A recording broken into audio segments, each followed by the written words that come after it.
Here we are at Kirkalocka station in the Murchison. It's 60 k's south of Mount Magnet. Hello, I'm Lynn Boddington. I get called Bod.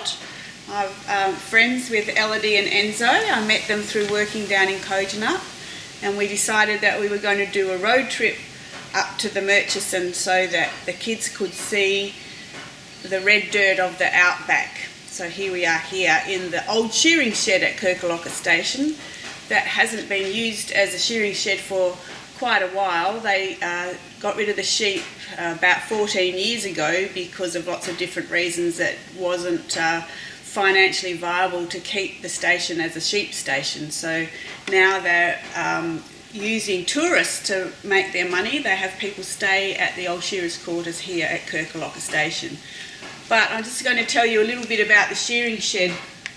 The sheep would come in from the paddocks and go into the yards outside, and then they would come into the shed through the middle like that, and then the sheep would get pushed into the catching yards here, and the shearers would have what they call a shearing stand along this big long piece of wood here. There's only two left here now, which you'll see in a minute. So the shearer would walk through here and catch his sheep out of this catching pen here, and then walk over and shear his sheep, and then let it outside into the counting pen. That's where the sheep got counted, and the shearer got paid for however many sheep he shore. So now they've only just got a couple of electric shearing stands here to shear the sheep with, but in the old days when they would have used it as a proper shearing shed, there would have been 1, 2, 3, it's called a 6-stand shearing shed, so six shearers would have been working here at one time, and the whole workings of the shearing would have been coming from this big motor down here, which you'll see on camera, and a belt drives from the diesel motor down there, made all that spin around, and then the shearers could work. So the rouseabout works on the floor of the shearing shed, picks up the fleece that the shearers just shorn off the sheep, and they throw the fleece onto this table here, and then two people walk around and skirt the fleece. They take off the dirty bits and the bits that have got like grass seed stuck in them, and they put them in these bins over here behind the camera. And then the person who is classing the wool, deciding on how good the wool is, whether it's fine and strong, takes the fleece after it's been skirted and puts it in the different bins here, where from there they go around the corner here. And then another person called a wool presser takes the wool out of each bin, doesn't mix it up. So if you've got the best wool, which is 3 AM, they would only put 3 AM in one bale. So if you just see here, this is what's called a wool pack. So that wool pack would be put in this press, and overlapping, and then they fill it up with the wool, and then they press it down with this thing here. And the wool presser uses this big lever and pushes it down, pushes it down, pushes it down. Then they fill up here as well, and then tip that over and then push it down. So I can't remember how many kilos, but they were very heavy. And then they get weighed on this old weighing machine, and then they have a stencil with some black ink, and the stencils are on the table over here. We'll show you. And with the black ink and a brush, they put the stencils on. So for example, that one's got WNRS, that stands for wieners, and this one, for example, here says Kirkalocka Murchison. So that stencil would be put onto the wool bale, and then on that ramp out there, the truck would come along and the wool would get loaded on the truck and taken away. Now in this section of the shearing shed, in the days it would have been used as a shearing shed, this would have just been a place to hold sheep so that they could empty out, because you'll see in the grating there's a gap so that when they do a poo it falls through and they're not lying in it, so when they get to be shorn they're not all dirty and pooey and covered in yuck. But the people that live here now that are running this as a station stay are turning it into a museum.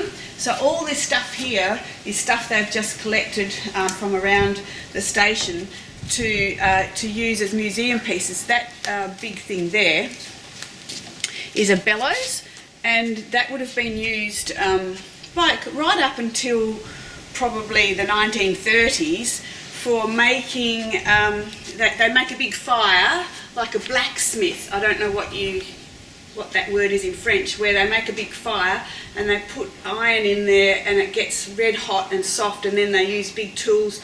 So something like this would have been used, and they make all sorts of different metal things, but also they when they were putting horses on the shoes, they need to make them the right size for the horse's hoof.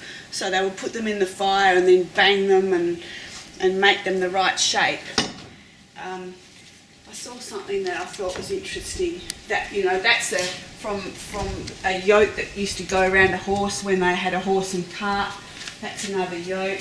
This is the baskets that the wool used to get put into, like pieces and stuff that was swept off the floor.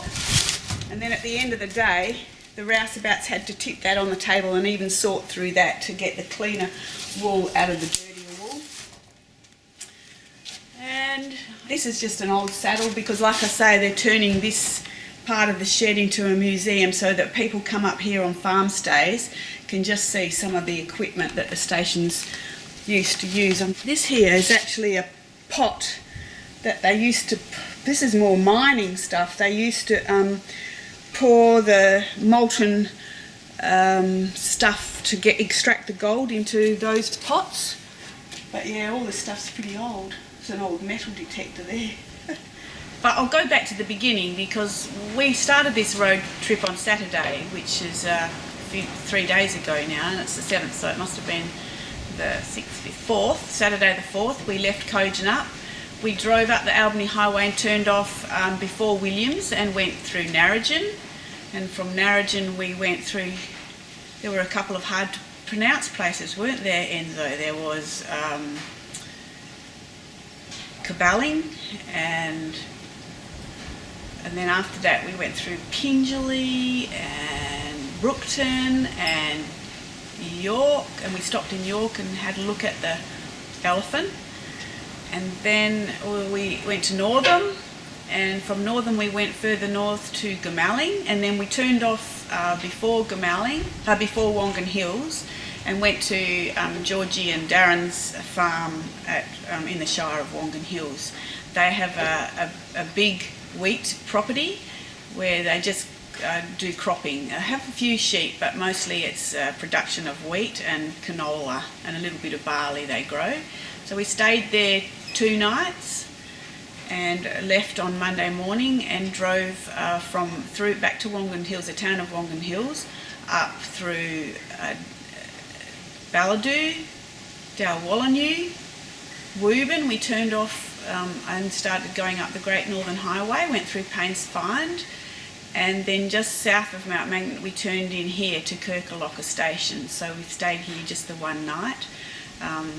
You'll notice the red dirt. It's just amazing, the difference, the colour of the soil up here.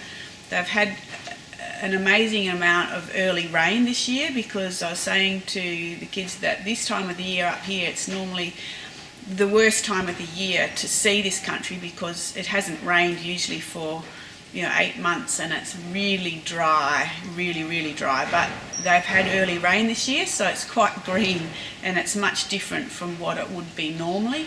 It looks really lovely, and there's even been puddles of water on the side of the road, which is very unusual for this time of the year. This country was opened up, it's a pastoral lease property, and this country was opened up around the turn of the century, but mostly because places like Mount Magnet and Yalgoo had a lot of gold, so people came up here to to get the gold, and then out of that station country was opened up.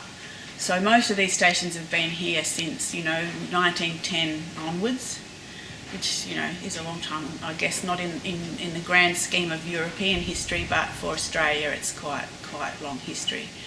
Today we're going to leave here from Kirkalocka and going to Mount Magnet, which is a small mining town.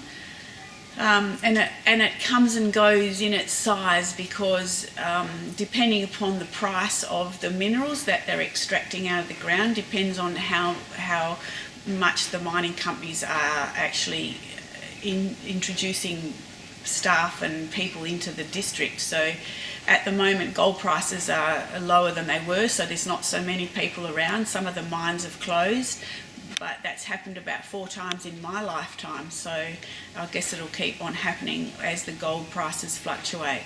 A few of the mines around here now aren't even mining gold anymore, but they've discovered other elements and minerals out of the soil, so sometimes they just leave a small staff still mining something different like molybdenum, for example.